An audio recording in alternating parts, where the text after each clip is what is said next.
গাজায় ইসরায়েলি গণহত্যার প্রতিবাদে ময়মনসিংহে বিক্ষোভ সমাবেশ।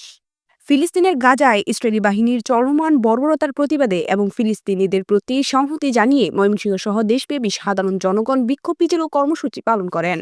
মোহাম্মদ আসাদুজ্জামান আসাদ প্রতিনিধির পাঠানো তথ্য ভিডিও নিয়ে সাদের রিফিন ভাবনার প্রতিবেদনে দেখুন বিস্তারিত। গাজা ইসরায়েলি গণহত্যার প্রতিবাদে বিশ্বব্যাপী নো ওয়ার্ক নো স্কুল কর্মসূচির অংশ হিসেবে ময়মনসিংহের টাউন হল মোড়ে বিক্ষোভ মিছিল ও সমাবেশ অনুষ্ঠিত হয়েছে। আজ ৭ এপ্রিল সোমবার বেলা ১১টার সময় নগরের টাউন হল মোড়ে এ সমাবেশ অনুষ্ঠিত হয়। ময়মনসিংহ নগরীর বিভিন্ন এলাকা থেকে মিছিল নিয়ে সাধারণ জনগণ ও বিভিন্ন স্কুল কলেজের শিক্ষার্থীরা সমাবেশ স্থলে জড়ো হন।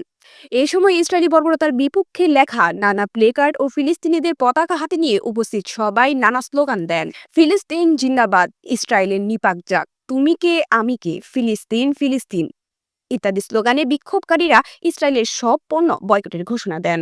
বেলা ১১:৩০ দিকে বিক্ষোভ মিছিল বের হয় ময়মনসিংহ টাউন হল মোড় থেকে শুরু করে জিরো পয়েন্ট বড় মসজিদ, কৃষ্ণচূড়া চত্বর, গাঙ্গিনাপাড় নতুন বাজার ও জেলা স্কুল মোড় হয়ে বিক্ষোভ মিছিল ফের টাউন হল মোড়ে এসে শেষ হয়। সমাবেশে বিক্ষোভকারীরা বলেন, আমরা স্বাধীন ফিলিস্তিনের পাশে আছি। আমরা বাংলার মাটি থেকে বলতে চাই, ফিলিস্তিন আমরা তোমাদের পাশে আছি। আজ মুসলিম বিশ্ব এক হওয়ার সময় এসেছে। পৃথিবীর বুক থেকে ইসরায়েলের নাম মুছে দিতে হবে। তারা আরও বলেন, অনতিবিলম্বে এই হত্যা বন্ধ করতে হবে। আমরা পশ্চিমা বিশ্বকে দেখতে চাই, আপনারা যতই ষড়যন্ত্র করুন না কেন, ফিলিস্তিন আমাদের ছিল, আমাদের থাকবে। সময় এসেছে ফিলিস্তিন স্বাধীন করার। এ সময় বাংলাদেশ সরকারকে ফিলিস্তিনের পক্ষে অবস্থান নেওয়ার জন্য আহ্বান জানানো হয়।